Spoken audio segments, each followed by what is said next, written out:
Bonsoir. Bonsoir. Bienvenue. J'espère que vous allez bien. J'espère vraiment que vous allez bien. Pardon, je ris parce que j'ai hésité sur le mot bien. Alors ça pourrait laisser entendre que j'espère autre chose pour vous, mais non, j'espère vraiment que vous allez bien. Je vais laisser passer le train et je vais reprendre la lecture de Lumière d'août de William Faulkner et j'ajouterai quelques extraits d'un roman que j'ai commencé il y a peu de temps, qui est vraiment très bien et qui résonne avec lui aussi.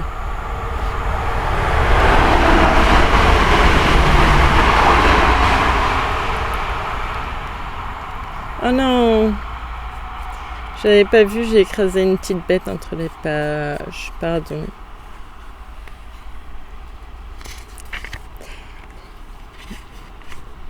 Chapitre 9. Merci encore pour votre écoute. Chapitre 9. Mac Etchern était au lit. La chambre était noire, mais il ne dormait pas. Il était au lit, près de Mrs. Mac Etchern, qu'il croyait endormie, et il pensait vite, intensément. Le complet a été porté, mais quand ? Ça ne peut pas être pendant le jour, car il est constamment sous mes yeux, sauf le samedi après-midi. Mais n'importe quel samedi après-midi, il peut aller à la grange enlever et cacher les vêtements convenables que je lui fais porter, afin de pouvoir endosser les effets dont il ne pourrait avoir besoin qu'en vue d'ajouter quelque chose au péché. C'était comme s'il savait déjà, comme si on le lui avait dit.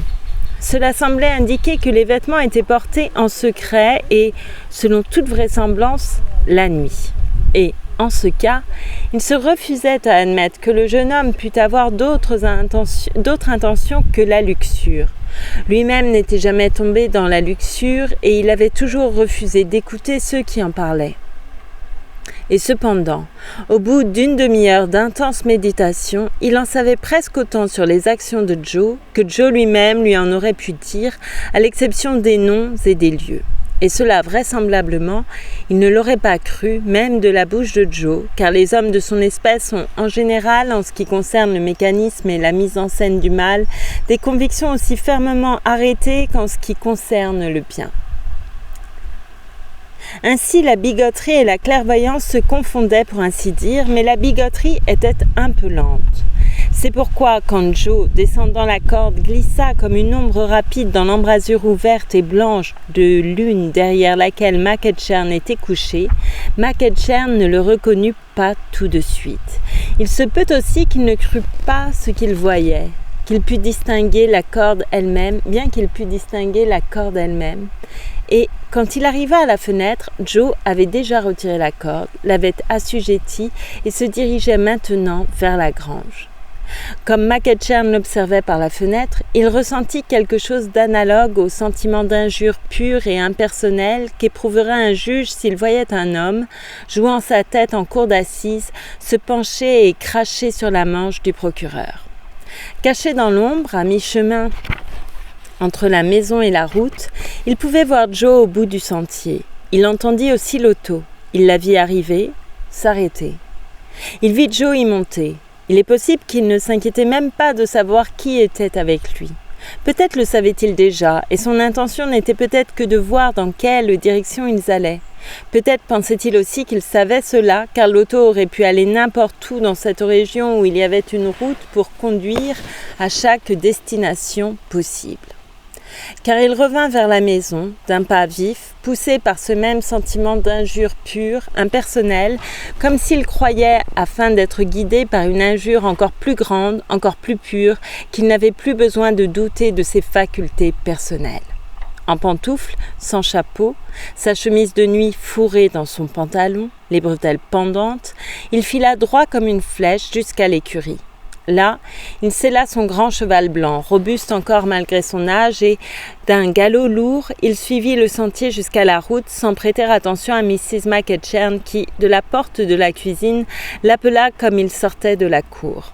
Il tourna sur la route au même galop, lent, massif, tous les deux, pour l'homme et la bête penchés en avant, un peu raides comme pour quelque simulacre fanatique de vitesse effrayante, bien qu'en réalité ils n'allassent pas bien vite. comme si, pénétrés tous les deux de cette conviction froide, implacable, indétournable, qu'ils étaient clairvoyants et tout-puissants, ils n'avaient plus besoin ni de vitesse, ni d'une destination précise.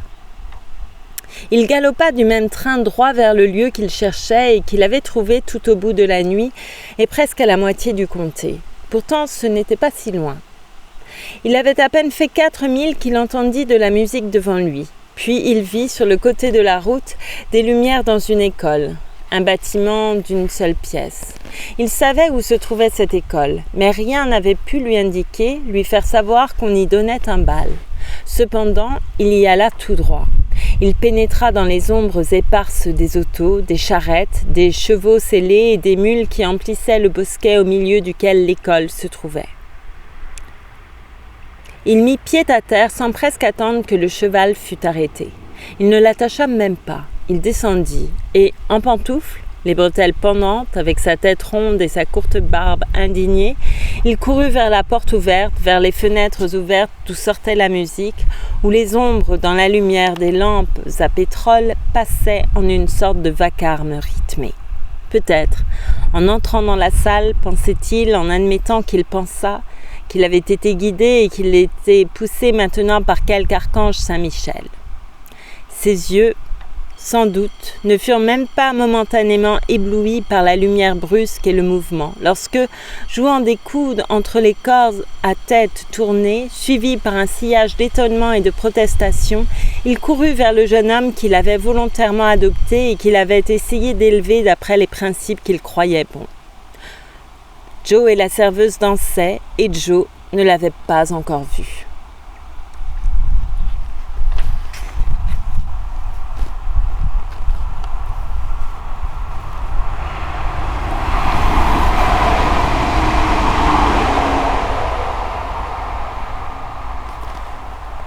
La femme ne l'avait vu qu'une fois, mais peut-être se le rappelait-elle, ou peut-être son aspect suffisait-il maintenant, car elle cessa de danser et une sorte d'expression d'horreur que Joe remarqua apparut sur son visage. Joe se retourna. Comme il se retournait, Mac Etchern arrivait sur eux. Mac Etchern n'avait lui aussi vu la femme qu'une seule fois, et très probablement il ne l'avait pas plus regardée qu'il n'écoutait les hommes quand ils parlaient de fornication. Cependant, il alla droit sur elle, sans s'occuper de Joe pour le moment. « Hors d'ici, Jézabel !» hurla-t-il. Sa voix tonna dans le silence choqué. Dans la foule des visages choqués, sous les lampes à pétrole, dans la musique interrompue, dans la nuit paisible sous la lune du jeune été. « Hors d'ici, catin !» Peut-être ne lui semblait-il pas qu'il avait agi si vite et que sa voix était si forte. Très probablement, il avait l'impression d'être là, debout, comme un simple roc, sans hâte ni colère, tandis que, de tous côtés, l'ordure des faibles humains suintait en un long soupir de terreur autour du représentant actuel du trône de colère et de rétribution. Peut-être n'était-ce même pas ses mains qui souffletaient le jeune homme qu'il avait nourri, abrité, habillé depuis l'enfance, et peut-être, quand le visage esquiva le cou et se redressa, n'était-ce pas celui de cet enfant. Mais cela ne l'aurait pas surpris, car ce n'était pas le visage de l'enfant qui l'occupait, mais celui de Satan qu'il connaissait tout aussi bien. Et quand, dévisageant cette face, il s'avança résolument vers elle, la main encore levée, il s'avançait très vraisemblablement, avec l'exaltation furieuse et irréelle d'un martyr déjà absous, vers la chaise qui l'abattit, balancée par Joe, vers le néant. Peut-être le néant l'étonna-t-il un peu, mais pas beaucoup, et pas pour longtemps. Puis, pour Joe, tout se précipita, rugit, s'éteignit, le laissant au milieu de la salle, la chaise levée dans la main, les yeux abaissés vers son père adoptif. Mac Etchern gisait sur le dos. Il semblait bien paisible maintenant. Il avait l'air de dormir, avec sa tête obtuse, indomptable même dans le repos, le sang sur son front paisible et calme aussi. Joe haletait. Il pouvait l'entendre et entendre autre chose aussi, quelque chose de grêle, de perçant et de lointain. Il sembla écouter longtemps avant de reconnaître que c'était une voix de femme. Il regarda et vit 2 hommes qui la maintenaient. Elle se débattait, luttait, les cheveux sur les yeux, le visage livide, tordu et laid sous les taches de fard grossier, la bouche, un petit trou dentelé plein de hurlements. M'appelez Catin, criait-elle en se tordant dans les bras des hommes qui la maîtrisaient. Le vieil enfant de putain, lâchez-moi, lâchez-moi! Puis sa voix cessa de former des mots, elle se mit à hurler. Elle se débattait, se tordait, essayant de mordre les mains des hommes qui luttaient avec elle. Sans lâcher la chaise brisée, Joe s'avança vers elle. Collés au mur, serrés en tas, les autres le regardaient. Les femmes avec leurs toilettes raides et criardes, leurs bas achetés sur catalogue et leurs souliers à talons. Les hommes en complet mal coupés, raides, achetés aussi sur catalogue avec leurs mains calleuses, abîmées, leurs yeux qui révélaient déjà un héritage de méditation patiente sur les sillons interminables et les fesses lentes des mules. Joe se mit à courir, brandissant la chaise. « Lâchez-la » dit-il.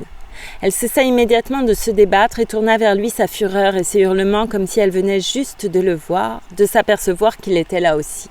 « Et toi, c'est toi qui m'as amené ici, bougre de salaud, de cutéreux, enfant de garce, tas d'enfants de putain, toi et lui aussi. Le lâcher sur moi qu'avait même jamais vu. » Joe ne semblait courir sur personne en particulier et, sous la chaise brandie, son visage était presque calme. Les autres reculèrent. Lâchèrent la femme qui continuait à se tordre les bras comme si elle ne s'était pas aperçue qu'elle était libre. « Fous-moi le camp de là !» hurla Joe. Il fit volte-face, balançant la chaise. Et cependant, sa figure était toujours calme. « Arrière !» dit-il, bien que personne ne se fût avancé. Tous restaient aussi immobiles, aussi silencieux que l'homme sur le plancher. Il brandissait la chaise et reculait maintenant vers la porte. « En arrière ! J'avais toujours dit que je le tuerais un jour. Je le lui avais dit. » Le visage calme, il faisait tournoyer la chaise autour de lui tout en reculant vers la porte. « Que personne ne bouge maintenant, » dit-il sans cesser de fixer les visages qui auraient pu tout aussi bien être des masques. Puis, il laissa tomber sa chaise et, faisant demi-tour, il s'élança par la porte dans la douceur du clair de lune pommelée. Il rattrapa la serveuse comme elle montait dans l'auto qui les avait amenés. Il haletait, et pourtant sa voix était calme. Un visage endormi, respirant assez fort pour émettre des sons. « Rentre en ville, dit-il, je te rejoindrai dès que je... » Apparemment, il ne se rendait pas bien compte de ce qu'il disait ou de ce qui se passait. Quand, se retournant soudain à la portière de l'auto, la femme se mit à le frapper au visage, il ne bougea pas, sa voix ne changea pas. « Oui, c'est ça, je te rejoindrai dès que... » Et se retournant, il se mit à courir tandis qu'elle le frappait toujours. Il ne pouvait pas savoir où McEachern avait laissé le cheval. Il ne pouvait même pas savoir si le cheval était là. Cependant, il courut droit à lui, poussé par une foi assez semblable à celle que son père adoptif avait dans l'infaillibilité des événements. Il sauta dessus et le dirigea vers la route. L'auto ayant tourné s'enfuyait déjà sur la route. Il vit le feu arrière diminuer et s'éteindre. Le vieux cheval vigoureux, élevé dans la ferme, rentra chez lui de son trot lent et régulier. Sur son dos, le jeune homme se tenait légèrement balancé, penché tout en avant, exultant peut-être en ce moment comme Faust à l'idée d'avoir laissé derrière lui d'un seul coup et pour toujours le « tu ne feras pas », à l'idée de se sentir libéré enfin de l'homme et de la loi. Le mouvement dégageait l'odeur de sueur du cheval, l'odeur douceâtre, aigre, soufrée. Le vent invisible passait. Il s'écria « Je l'ai fait! Je l'ai fait! Je leur avais bien dit que je le ferais !» Il pénétra dans l'allée et, sans ralentir, atteignit la maison dans le clair de lune. Il avait pensé que tout serait noir, mais il s'était trompé. Il ne s'arrêta pas. Maintenant, la corde prudente et cachée faisait partie de sa vie morte, tout comme l'honneur et l'espérance, et la vieille femme ennuyeuse qui, pendant 13 ans, avait été une de ses ennemies et qui, maintenant éveillée, l'attendait. La lumière brillait dans la chambre qu'elle partageait avec McEachern, et elle était debout à la porte avec un châle sur sa chemise de nuit. « Joe !» dit-elle. Il arriva rapidement dans le corridor. Son visage était tel que McEachern l'avait vu au moment où la chaise s'abattait. Peut-être ne pouvait-elle pas le voir très bien encore. « Qu'est-ce qu'il y a ?» dit-elle. « Papa est parti à cheval, j'ai entendu... » C'est alors qu'elle vit son visage, mais elle n'eut même pas le temps de reculer. Il ne la frappa pas. Il lui prit le bras presque doucement, un simple geste pour l'écarter de son chemin, de la porte. Il la poussa de côté comme il aurait tiré un rideau devant la porte. « Il est allé au bal, dit-il. Sors-toi de là, la vieille. » Elle tourna une main crispée sur son châle, l'autre appuyée au battant de la porte, tandis que, reculant, elle le regardait traverser la chambre et enfiler l'escalier qui conduisait au grenier. Sans s'arrêter, il regarda derrière lui. et elle put voir ses dents qui brillaient à la lueur de la lampe. « Au bal, vous entendez ? Seulement Papou y dansait !» Son éclat de rire vint balayer la lampe. Puis, tournant à la fois et sa tête et son rire, il grimpa l'escalier, disparut en courant, disparut en haut, la tête la première, comme s'il riait, comme s'il courait, tête baissée, dans quelque chose qui l'effaçait comme on efface un dessin à la craie sur un tableau noir. Elle le suivit, monta péniblement les marches.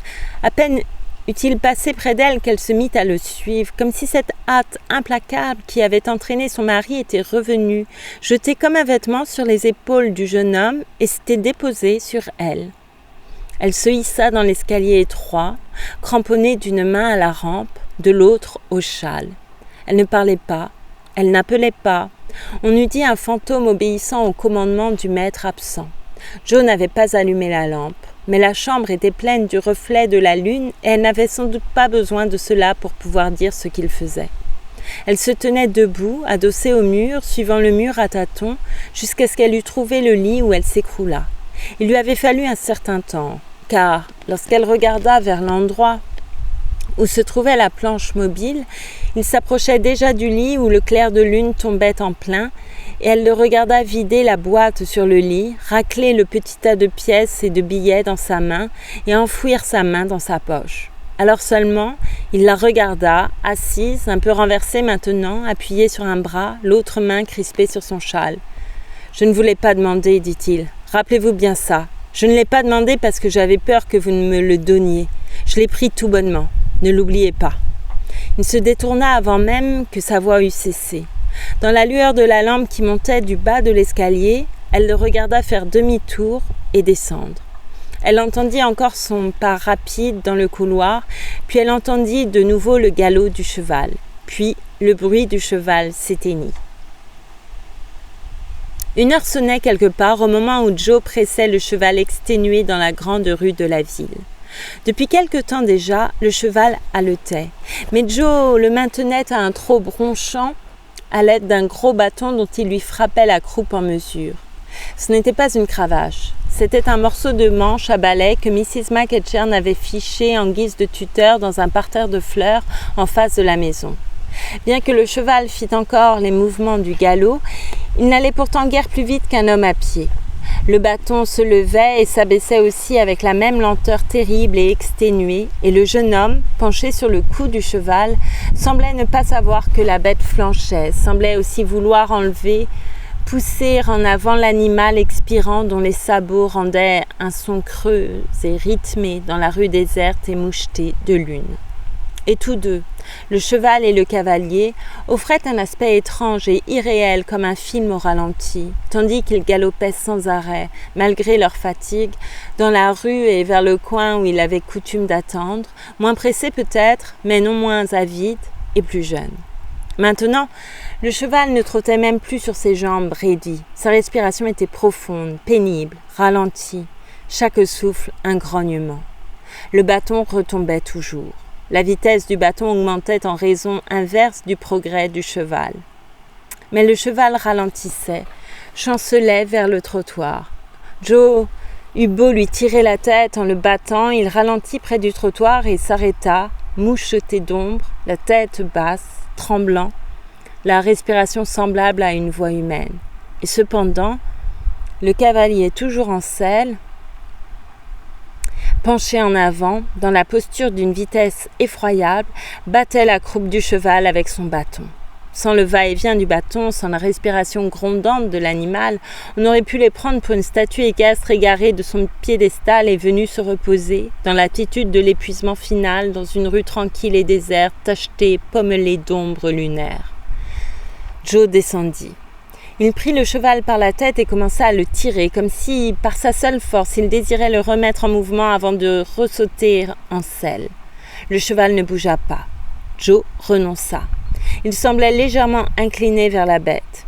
Ils étaient de nouveau immobiles, comme sculptés, le cheval exténué et le jeune homme face à face, tête contre tête, l'oreille aux aguets ou dans une attitude de prière ou de consultation.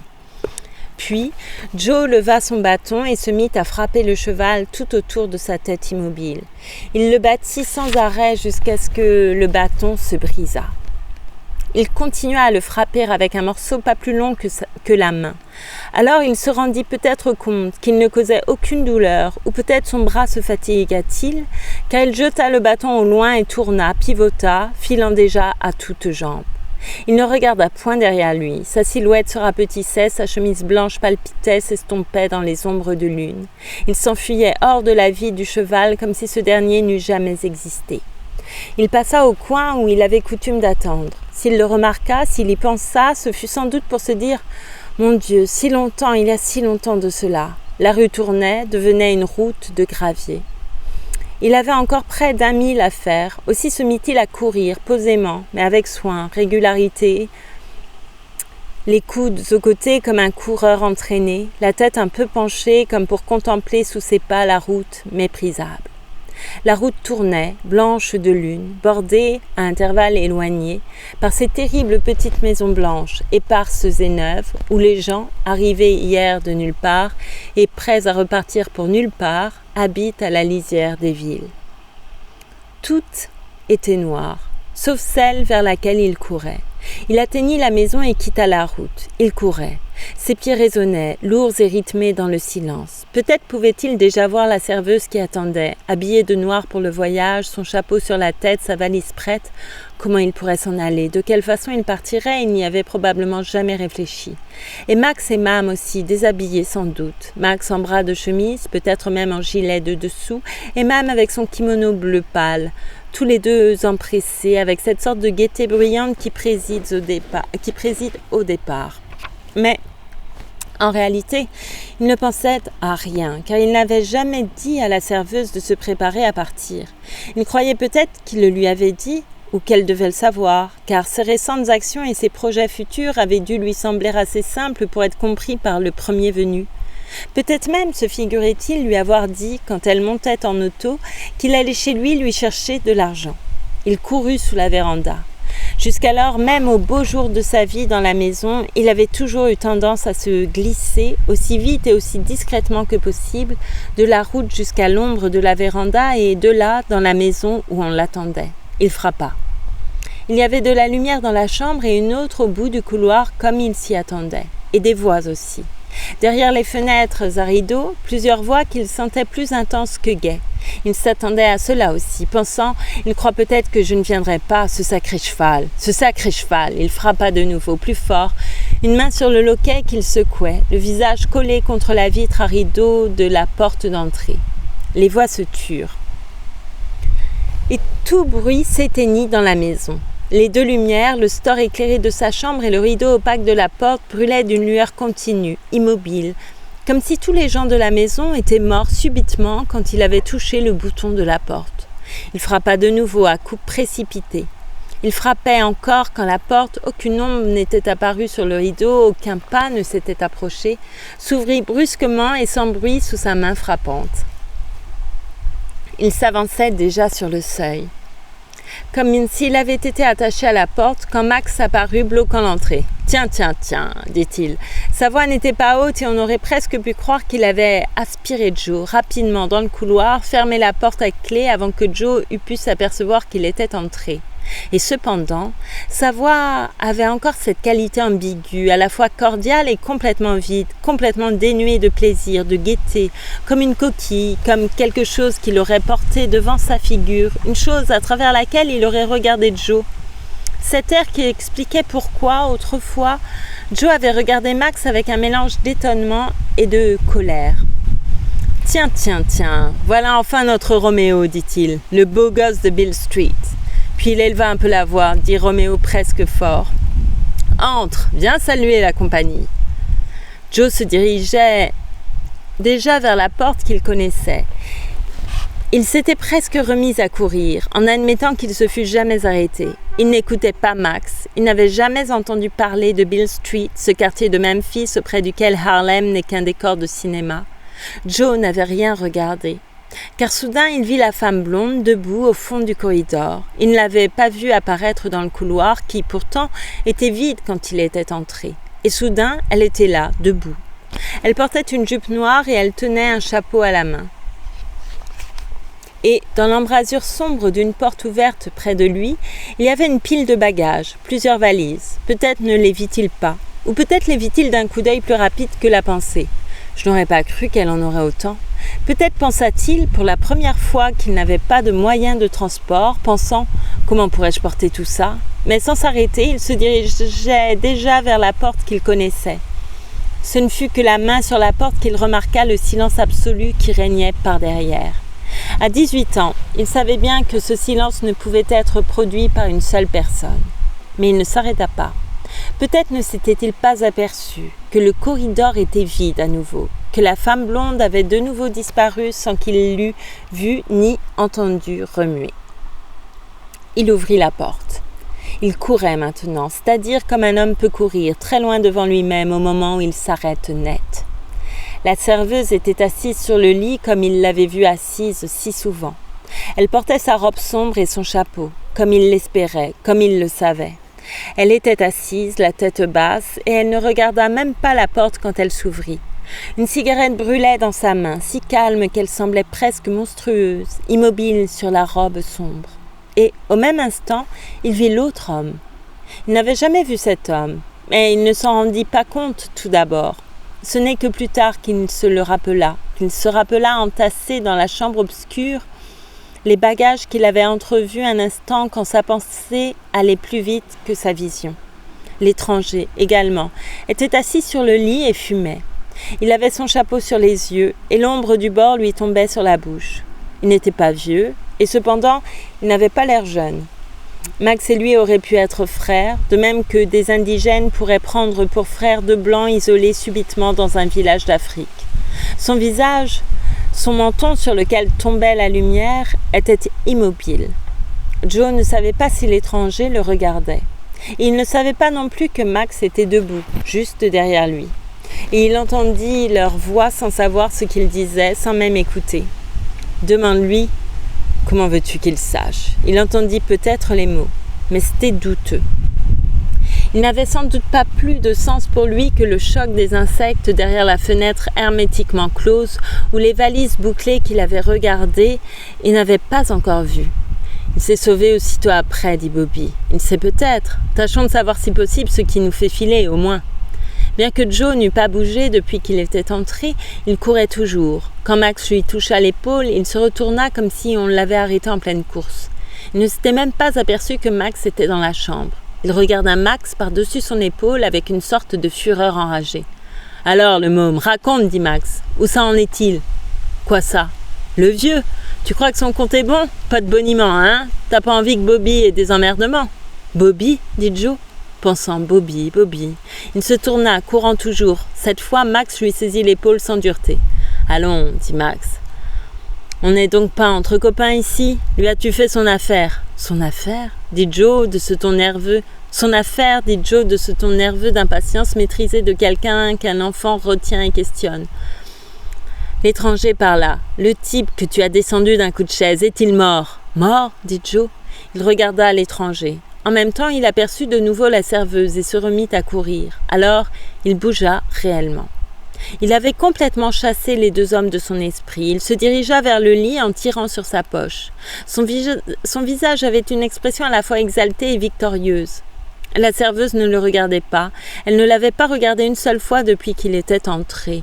Mais il avait sans doute complètement oublié ce détail. Elle n'avait pas bougé. La cigarette brûlait toujours entre ses doigts. Sa main immobile semblait aussi grosse, aussi morte, aussi pâle qu'un morceau de viande prête à cuire. Quelqu'un le saisit de nouveau par l'épaule. C'était l'étranger cette fois. L'étranger et Max étaient épaule contre épaule, les yeux fixés sur Joe. « En voilà assez, dit l'étranger. Si t'as zigouillé le type, dis-le, ça ne pourra pas se cacher bien longtemps. Avant un mois, ça se saura. » « Je ne sais pas, je vous dis, répondit Joe. Il les regardait alternativement nerveux, mais pas encore furieux. Je l'ai frappé, il est tombé, je lui avais dit que je le ferais un jour. Il regardait alternativement les deux visages immobiles, presque identiques. Il commença à secouer son épaule sous la main de l'étranger. Max parla. « Alors, qu'est-ce que t'es venu faire ici ? Qu'est-ce que... » dit Joe. « Qu'est-ce que je... » dit-il d'une voix où mourait la surprise, fixant les deux visages avec une sorte d'exaspération indignée, quoique patiente encore. « Ce que je suis venu faire ici ? Je suis venu chercher Bobby. » Croyez-vous que quand je suis allée jusqu'à la maison chercher l'argent pour nous marier ? De nouveau, il les oublia, les congédia totalement. Il se dégagea d'une secousse et se tourna vers la femme. Il avait de nouveau cette expression d'oubli exalté et fier. Sans doute, à cette minute, les deux hommes s'étaient envolés de sa vie aussi radicalement que deux bouts de papier au souffle du vent. Il ne remarqua même pas, sans doute, que Max se dirigeait vers la porte et appelait, et qu'un instant plus tard, la femme blonde entrait. Il était penché au-dessus du lit sur lequel la serveuse était assise, immobile, tête basse. Penché sur elle, il tirait de sa poche les pièces et les billets et elle lui jetait sur les genoux, et les lui jetait sur les genoux et sur le lit à côté d'elle. « Tiens, regarde, c'est à moi, tu vois ?» Puis la rafale l'enveloppa de nouveau, comme dans la salle d'école 3 heures auparavant, parmi les visages effarés qu'il avait oubliés alors. Il lui semblait rêver, tranquille, debout maintenant, à l'endroit où la serveuse, se dressant comme un ressort, l'avait laissé, et il la voyait, debout, ramasser la monnaie éparse et les liasses de billets et les lancer au loin. Il vit sans émoi, sa figure défaite, sa bouche hurlante, ses yeux hurlants aussi. Lui seul parmi eux tous se sentait calme et tranquille. Et seul, sa voix avait assez de calme pour pouvoir impressionner l'oreille. « Ça veut dire que tu ne veux pas ?» dit-il.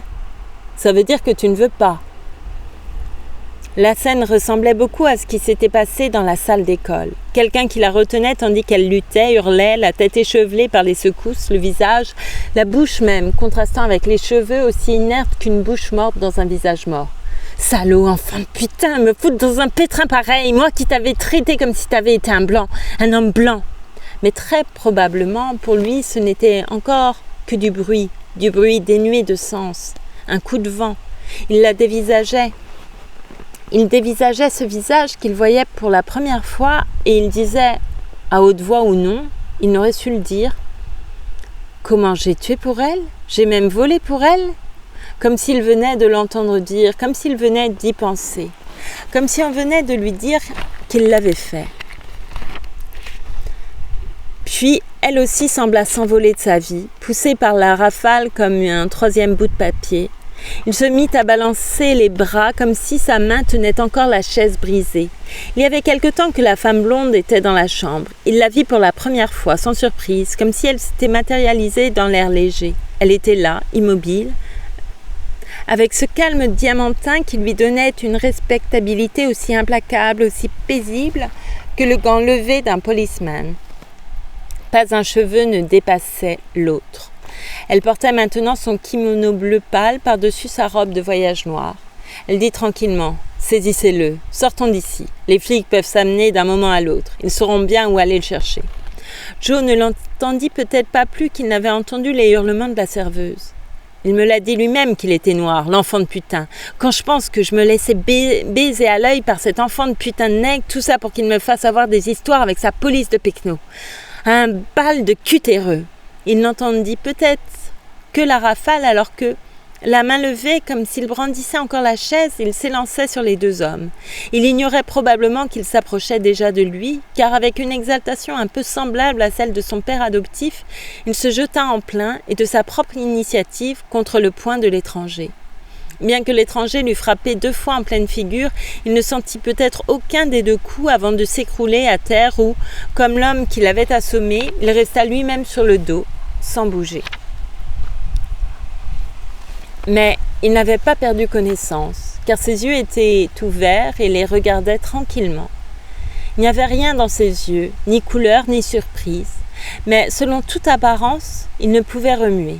Il se contentait de rester là, couché, avec une expression contemplative, regardant tranquillement au-dessus de lui les 2 hommes et la femme blonde, toujours aussi immobiles, aussi complètement finis et polis qu'un moulage de statue.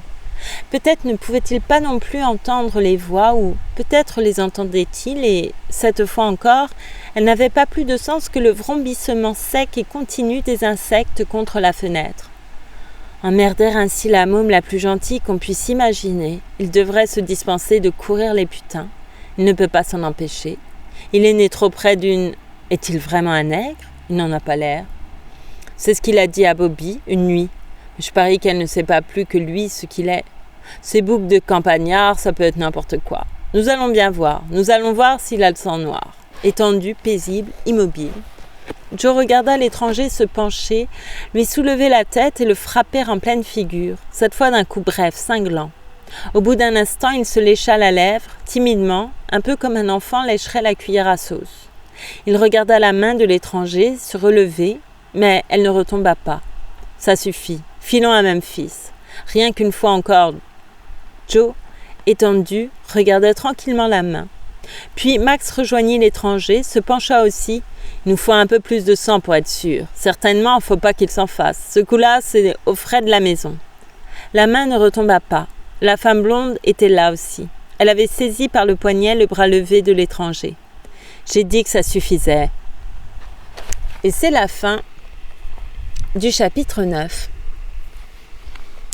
de Lumière d'août.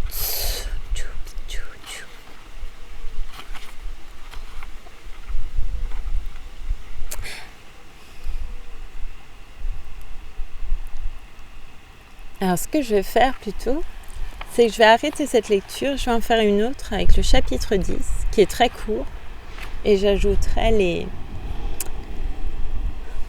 les autres extraits. Voilà, je vous ai fait une fausse joie, ou non. Enfin, de toute façon, vous ne savez pas ce que je compte lire. C'est...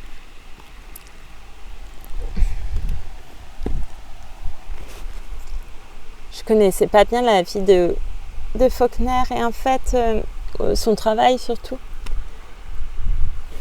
Et j'ai appris qu'il avait écrit des scénarios. Ça m'étonne pas parce que c'est vraiment...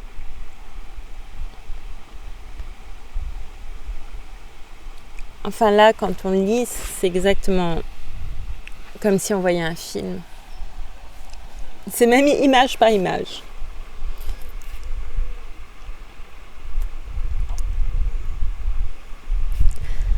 J'ai pensé à quelque chose tout à l'heure, j'ai oublié. Mais je ne sais pas si ça m'a fait penser à une lecture que j'ai faite pour moi ou à autre chose que j'ai lu pour vous. Je ne sais plus. Peu importe. Je vous remercie en tout cas beaucoup pour votre écoute. Surtout, prenez soin de vous. J'espère, je vous souhaite des bons moments. Le plus possible, les meilleurs possibles.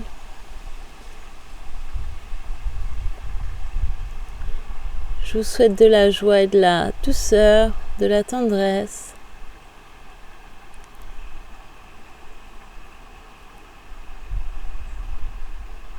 Non, je n'arrive pas à retrouver le fil de la pensée.